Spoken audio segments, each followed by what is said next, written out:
Hey there, folks. This is Mr. Dickin here, and welcome to A2 Trig, Algebra 2 Trig and Stats. We're going to kick things off today with Unit 1, and we're going to be talking about correlation between two variables, and later on we will really focus in on the difference here between correlation and causation. So those are going to be two key words that will show up later down the road. So first, let's get some vocab out of the way. Many of you have probably seen these words before and you know what they mean. If they're new to you and you feel like you need to write these down, by all means, please feel free. When we're dealing with two variable systems, we're going to have an independent and a dependent variable. In this class, your independent variable will always be the x, and your dependent will always be the y variable. The reason why it's called an independent versus dependent is the x value is kind of what we're plugging in independently of whatever else is going on, and the y value that comes out of it depends on our x value or our input. So the output depends on the input.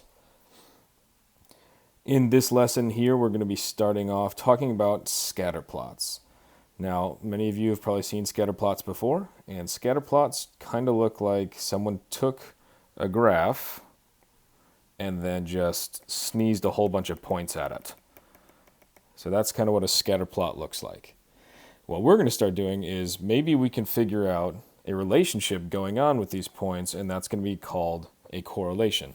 Sometimes there will be a positive correlation, meaning that we're going to have kind of like an upward pattern going on. Sometimes there will be a negative correlation, meaning there's a downward. And sometimes maybe there's just not any correlation at all. So let's take a look at some examples here. Here we've got 4 different graphs, and they show you just the different types of correlation we might see. The strength of correlation is going to be how tightly compact our points are. So if we look at this first graph here, this is a strong negative correlation. I say that it's a strong correlation because you'll notice all of these points are pretty tightly compact. So if I were to go ahead and draw a line that went through all of those, let's see if I can get this here. That line, or all those points, rather, would be pretty close to that line. With this weak correlation here, you'll notice the points are getting a little bit further off from that line. They're not as close. Next, we get to the no correlation. And the reason this is no correlation is there's really no set pattern that I could gather with regard to, placing this line that I think should fit. So maybe it would fit up here, maybe it would be better off lower down there, maybe I can rotate it around and get like a positive slope, but nothing really seems better than the others. As we continue on looking at these, you'll see here we have kind of an upward trajectory, an upward pattern within our points. So we could say there's a positive correlation, but it's not very strong, meaning the points are kind of far off from the line there. And then over here, you can see that we've got a much stronger correlation going on. All right, so now let's talk about some real-world situations. Positive correlations here. What's an example of something where my x value goes up, so does my y value? My independent and dependent variables increase or go up at the same time. Well, you could say the hours spent in the sun and the severity of sunburn. Obviously, if you spend more time out in the sun, you're going to get more severe sunburn. If you're outside for only 10 minutes, you're probably fine. A negative correlation would be something in which as the x value increases, the y value decreases. So a real-world example of this is the amount that you exercise versus the percentage of body fat. So if you see someone who's exercising, 3 hours a day, typically they have a much lower percentage of body fat. All right, onward we go. Well, that was kind of a spoiler alert. These were supposed to be kind of like hidden things, and I forgot. So go ahead and ignore those. Awesome. All right, next up, correlation versus causation.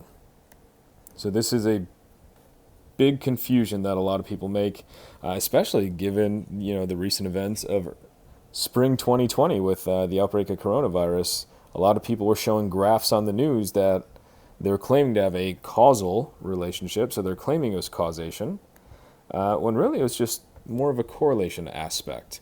So correlation means two things are related, right? So correlation, two things are related. Easy way to remember that. The word relate is kind of, sort of, almost in the word correlation.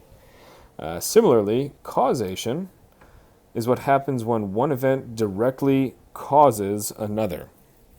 All right, so one has to be the direct cause, not just a relationship between the two. It has to be a direct cause. Now, when we see scatter plots and we see graphs, something might look like causation, but we could have what's really referred to as a lurking variable. So a lurking variable is something that we maybe didn't take into effect or into account that could have an overall effect on our graph. So let's take a look at an example here. Got a scatter plot. Ice cream sales versus shark attacks. As you can see, let's zoom in a bit here. As ice cream sales increase, so as ice cream sales get higher, shark attacks get higher. And if I really wanted to, I could probably get away with drawing in a line here, right? And I could say that, hey, this has a pretty dang positive correlation, right? And it's pretty strong at that as well. But obviously, we're not going to sit here and say that when you buy Rocky Road ice cream, someone's going to get eaten by a shark out in the Pacific. That just wouldn't be very wise to say. So there might be a lurking variable. Well, the lurking variable here is, when do people typically buy a lot of ice cream? Probably in the summer. What else do people do in the summertime? Probably go to the beach. So if people are at the beach, you're more likely to have shark attacks. If no one's at the beach, shark can't attack anybody. So the conclusion here is that correlation does not necessarily imply causation. All right, next up, we're going to see if we can infer causation from these scenarios or if it's just correlation. All right, so scenario one, if Allison studies, she will get an A. So if this is causation, that means she is guaranteed to get an A, assuming she studies. If it's correlation, that just means there's a higher chance. I don't know about you, but when I was in college, I certainly studied a lot for certain tests and did not end up with an A on said test. So for this one, it's not going to be causation, right? Just because you study, you're not guaranteed to get an A on a certain test. Next up, smoking increases your chances of getting lung cancer. So if you smoke, you're guaranteed to get an increased chance, you're guaranteed to have an increased chance of getting lung cancer. Is that a causal relationship? Well, yeah, there's been several experiments that have proven. Now, it's not to say that if you smoke, you're going to get it, but if you smoke, you're certainly going to increase your chances of getting lung cancer.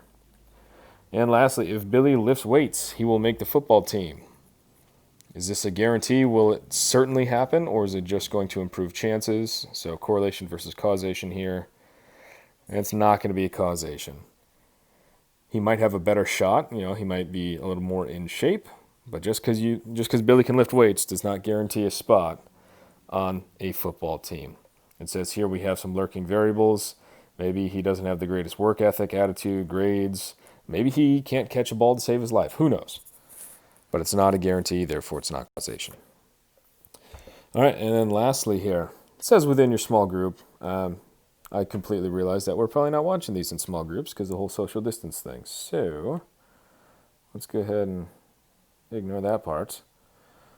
So think about what has to be done to show a correlation between two variables that actually shows causation. So how could we prove causation? What do you think we could do? So if you need to pause here and think on it, go for it. Well, an easy thing that we could do is to run experiments, the more the better, with large sample sizes, meaning several people are involved or several items or elements are involved, and then see if you can gather a causal relationship out of that. If we do not have an experiment, then the only option right here, the only option is to conclude an association or a correlation. All right, folks, that's all I've got for you. If you have any questions, please do not hesitate to shoot me an email.